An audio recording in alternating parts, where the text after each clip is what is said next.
this was totally my fault.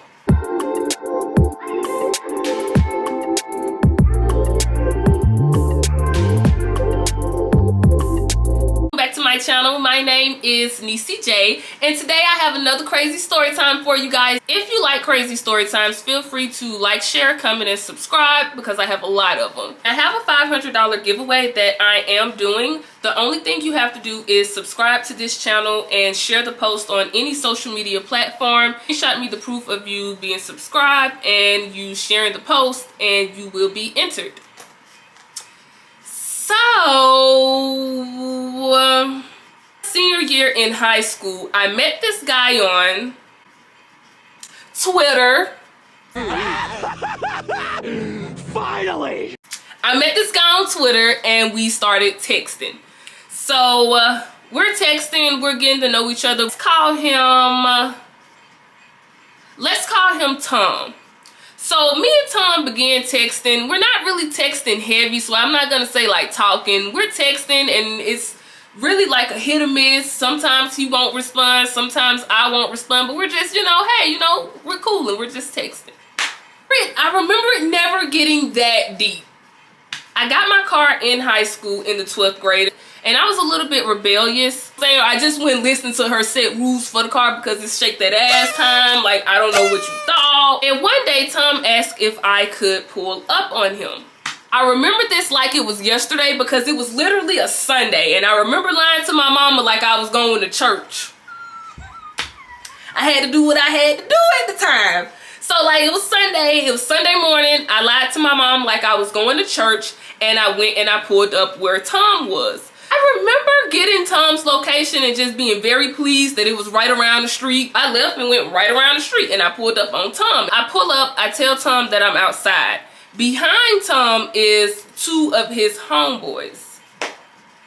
Tom comes up to the car and he says, hey, I want to smoke with you, but we ain't got no weed. You drive across town to the hood so we can go to our plug house and get some weed.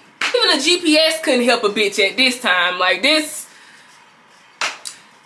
So I'm thinking, well shit, I do want to smoke.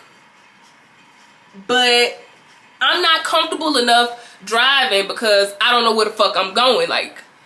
So I'm like, okay, cool. I agreed to it. And then I was like, I told him, I was like, I don't really feel, comfortable driving on that interstate. Like how Montgomery is set up, like it's a hood that's way across town. And I'm good, like when you get off one of those exits, like, it's an exit by the hospital, I'm good there. But when you keep going and you gotta go around to like a little circle interstate, I don't like that. So I didn't feel comfortable driving. And then I was like, I'm fine with it, but I just don't want to drive. Shit, one of his homeboys, let's call him Ash. Ash was like, well shit, I'll drive, hell, shit, fuck. He gets in the driver's seat, me and my boo Tom, we get in the back seat. Ash and the other homeboy is in the front. So we head over there to get the weed. He driving like it's his car. So me and Ash, we had a couple words. I had a couple words with Ash. He driving my car and he driving like it's his car. And then he just driving like he paid a note on this bitch. So I'm like, I remember just being in the back seat like, sir, like you need to not do this and you need to not do that. And he like, I know how to drive. So I'm looking at Tom like, you gonna tell your dude, and Tom looking at me smiling. I knew then I liked Tom. Tom was cool, but Tom couldn't be my man because Tom ain't got that, he ain't got that up in there. But Ash, like right then, you know what I'm saying? We was just bonding over that little moment. Ash was giving what needed to be gave. Like Ash was giving what was needing to be gave, baby. Like Ash was just like, I know how to drive. And then I'm like, with me and him, we still arguing. Like, damn, you ain't see that lady? Yeah, I saw that lady. Ain't nobody finna mess up your car. Ain't nobody finna do nothing to your car. So we make it to get the weed and then we come back. Same things happening on the way back. So we finally made it back. We rolling up. Now we in the car, we're smoking. So it's still Ash in the driver's seat, his homeboy, the second homeboy. I'm not gonna really give him a name because he's not really in the story at all. Comes in part 2 just a little bit, but he's not in the story at all. Me in the back, and then my friend Tom sitting next to me. So 2-2. We smoking or whatever. I don't know why, But me and Ash, we get into it again. And see, at this time, I used to like hood niggas. I like toxic shit. This was even before my first, like, okay, I need to get right with Jesus. Like, this was before that even happened too. So, like, I liked that little toxic shit. I was like, oh. Tom chilling. Tom over here cool, you know what I'm saying? He just chilling. He too chill for me. I don't like, you know, at the time, I was like, you know, he just chilling. He ain't saying no, what wrong with him? We smoked. We hung out. They went in the house. Now it's just me and Ash. We're cooling. We're cool. And our goodbyes, and we go our separate ways. I leave. They go in the house. Cool. This happened on a Sunday, right? Next day at school is Monday. Friend, you gotta tell your friend like me. Yeah. So Monday comes, and I'm telling my friend at lunch, you know, what I did Sunday, and you know who I'm talking to now. Not saying that I'm blaming anybody or nothing, but like as soon as I told her who I was talking to, she was like, oh, okay. I know who that is. He's talking to my friend. Lord Jesus, he was a nice boy, and I already wasn't feeling him like that. The last thing you needed to do was tell me that he was trying to play me. So I'm like, oh, what, really? Oh, and then she was like, yeah. And then she pulls out her phone, and then she goes on Twitter. And you know, back in the day, it was just a different time, man. Like, she pulled out her phone, and she had the girl who my boo Tom also was talking to Twitter account on her Twitter. Logged in on her Twitter. So she taps the girl account and goes to her messages and shows me the messages that my boo Tom and her had. Now in today's world, with my frontal cortex, everything, my back cortex, my side cortex, everything is formed and developed now. We get it. We're mature now. It sounds like dating. Like, no, he wasn't with me. He was single. He could talk to multiple girls. But at that time, I just remember not appreciating this. I'm a Scorpio. I'm a baby Scorpio at that time. Like, oh, you out here. And it wasn't no regular messages. Like, oh, you out here. You talking crazy. You talking crazy to the women. So God knows how many other women. I'm not going to say the text messages between me and Tom were like this ever in the first place, because it never was. It might have been like this for like 5 minutes when we're texting each other. It will be consistent, and then it'll stop, whether it's me or him, but it will stop. Casually, it stopped. He's going with another girl at the school. He got a girlfriend, another girl that go to the school. So okay, cool. I going on with my little other Storytimeable shit that's coming soon. That's the backstory. That's what happened in 2016. The base of what I'm about to get into next. Okay, so fast forward, I would say maybe 2 years. Over the course of 2 years, he's with his girlfriend, days, and they're great, cool. Not once that I feel like damn or it could have been me, or not once. Like, I'm doing my other Storytimeable shit that's coming soon. That's kind of what's going on right now. Ooh, come buy weed from Ash. He actually became my plug. You need something, come shop with me. We straight. Cool. You know, I was looking at Ash the first time. You know what I'm saying? I shoot my shot at Ash. I took that as an opportunity. Worst mistake of my fucking life. So while he's promoting himself and promoting his weeds, we began going back and forth on Twitter. He's basically entertaining me. Now, I have never shot my shot at a dude. I've never been that one. Like, this was the one time in my life that I said, fuck it. Boom, and then I did my thing, and look what the fuck happened. Okay. So I'm not gonna even say we were texting. I'm not gonna say we were talking. I'm gonna say he was entertaining me on Twitter. Like, he was responding when I said something, you know what I'm saying? I remember showing one of my friends our text messages, and he was just like, bitch, this ain't it, bitch. So out of nowhere, I just remember him disappearing.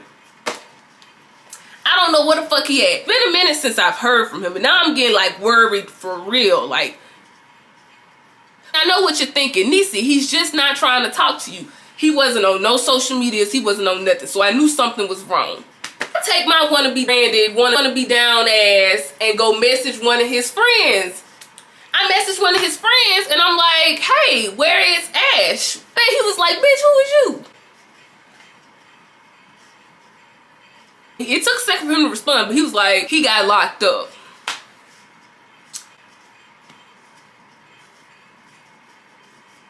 They done locked my baby up. I don't know why my aspiration for that little moment was to be a down bitch and the best down bitch I could be, but it was. Go mode, because where my nigga at? And this ain't even my nigga, bro. I was literally delusional from day one. I was lurking, girl. I found out he was a Scorpio. I'm a Scorpio.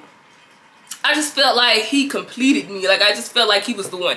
Why? I don't know. I go back on Twitter. I sent him the longest paragraph expressing my feelings for him.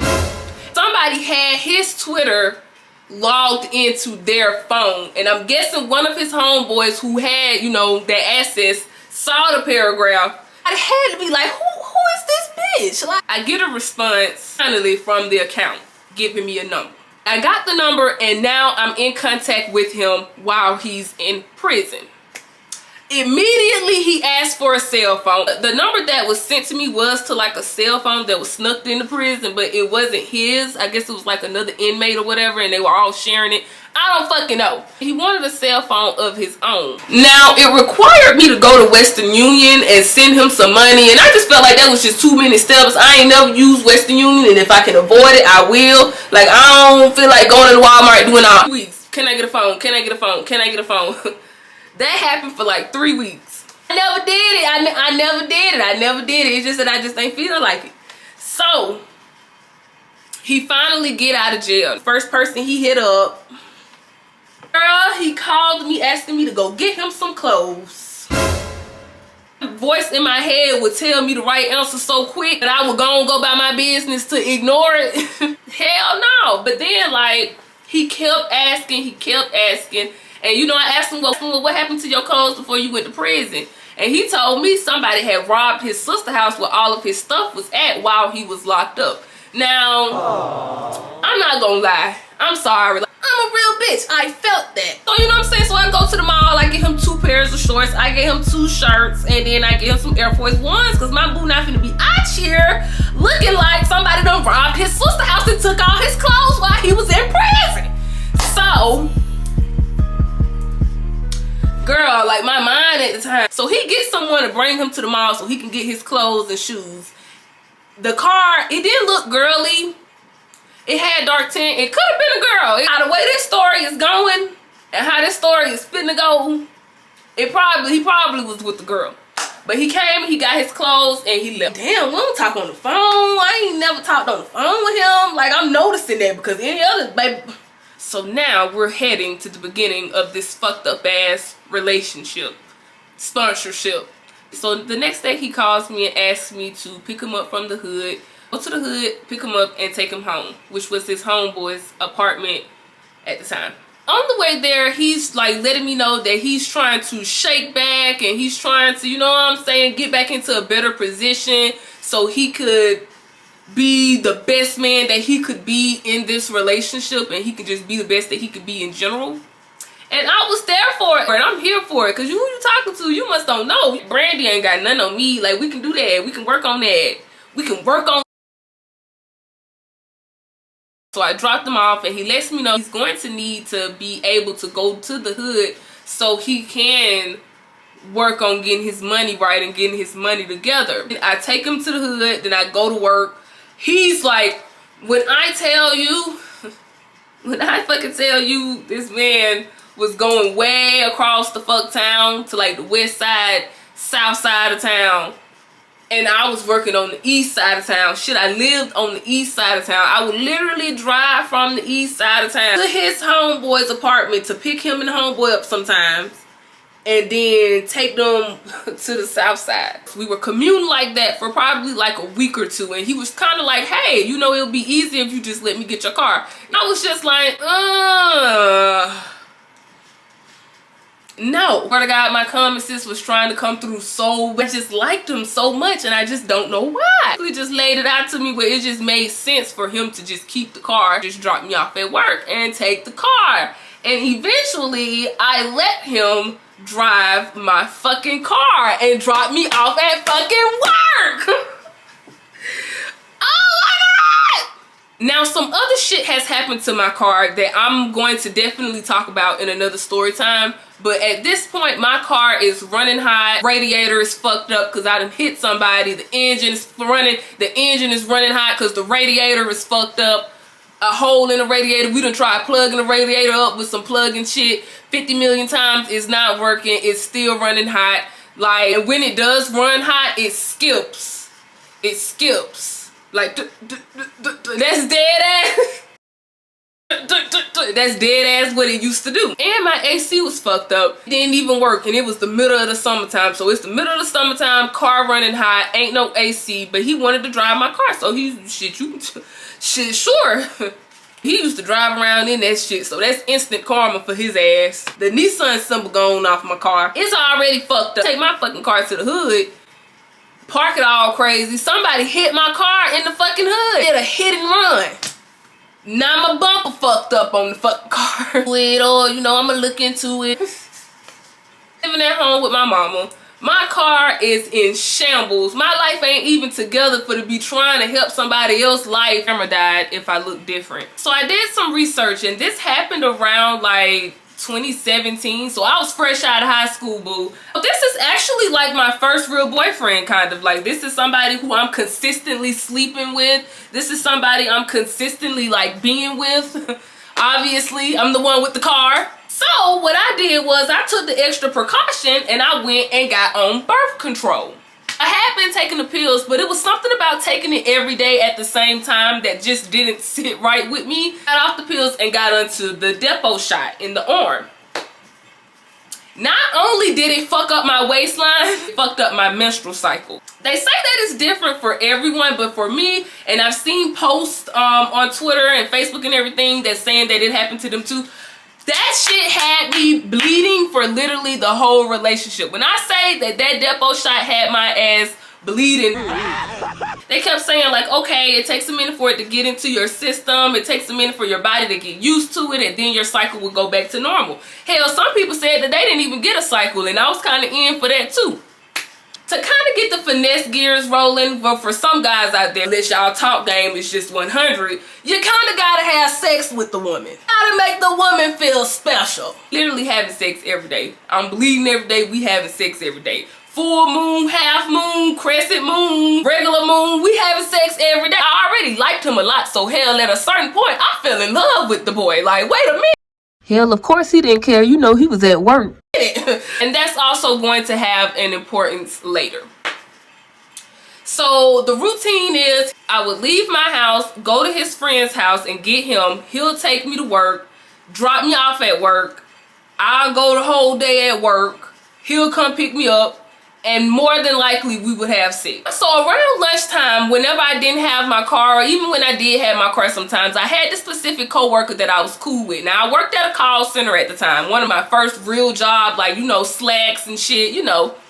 And I was cool with everybody in our little section because they had it separated in sections by team leaders. Like, I have some story times from that job as well. I was cool with them, but I was specifically close with one girl. I'm emotional because of the depot. This motherfucker ain't responding. I'm mad as hell. Sometimes I used to vent to my coworker that I went to lunch with, and she would just try to give me all the advice that she could because everybody could see it except for me. I used to like try to brag on my boo, you know. He making a real good comeback. And they like, you talking about the nigga that got your car? Everybody could see it except for me. My theory now is when a homeboy tries to talk to you, basically like your boo thing or your boyfriend or whatever be kind of just making you seem like you not shit to them in front of them, and they think you up for grabs, or they think you easy. But I showed nothing but motherfucking loyalty. All his homeboys was hitting me up. All his homeboys seeing what amazing bitch that I am, what amazing bottom bitch that I am. They trying to get me to be their bottom bitch or some shit. Like, I don't know. But now that we're on the same page, everybody knew that we wasn't together but me. Everybody fucking knew. common sense gradually started to peek through harder and harder and harder past my emotions. I started to actually open my eyes and see shit. I'm supposed to start my wig business. I'm trying to get my car fixed, you know, level up and shit. No, I had to be a dumbass. So one evening he explains to me how it would really help him get back on his feet if I could loan him money to get a pack. What did he say? I can't remember if it was a Zip, a QP, I can't remember, I don't know. Cheeseburger, I believed in him. I believed in him and I believed in us at the time, bitch, so I gave him money for him to get his little cheeseburger pack. He had this idea that if I kind of kept investing in him, instead of using the re-up money to go re-up and do it like that, if I could just give him 200 and he could just flip it like that, flip it like that, flip it like that. You see what I'm saying? Like, instead of him taking his re-up money from the first pack and getting another pack and da-da-da-da-da, he wanted me out of every fucking check to give him $200. Now, baby, that boy came up off me. I swear he came up off me. I'm still living at home with my mom at this point, like I said. Like, I have no business giving anybody anything out my check. I don't got no business with no penny in the little children donation thing at McDonald's. Like, I don't got no business giving nobody nothing. I had to throw the period sex in there because I really lost my mind at this point. Like, I really lost my mind at this point. And that's the only thing that I can think of that would justify why I lost my mind so bad. This is what we're doing now. I wake up a little bit early, go the complete opposite of my direction to my job, go pick him up. He come way back over here to drop me off at work, go way back to the hood and everywhere the fuck else he had to go to. Engine smoking, running hot, radiator fucked up, ain't no air, windows down. He talking about me like a dog to his friend. The friend's like, damn bitch, it's hot as fuck up in this bitch. He flipping the money, ain't trying to get a new air conditioner, no new engine or nothing. Just riding it. End of the workday, he come pick me up. We have period sex on God knows what type of moon, and now I'm crazy as fuck. He was supposed to pick me up from work one evening. It was a Saturday evening. He legit never came. Like, I'm not lying. Like, this man never freaking came. My best friend at the time ended up having to pick me up from work. He pulled up at his sister's house. I'm knocking on the door. This nigga opening up the door like, I stayed with his ass. One evening, I didn't hear from him at all. And my best friend at the time used her amazing brain. And we figured out he was at home. We had to pull up on him like that twice. My awakening, definitely social media.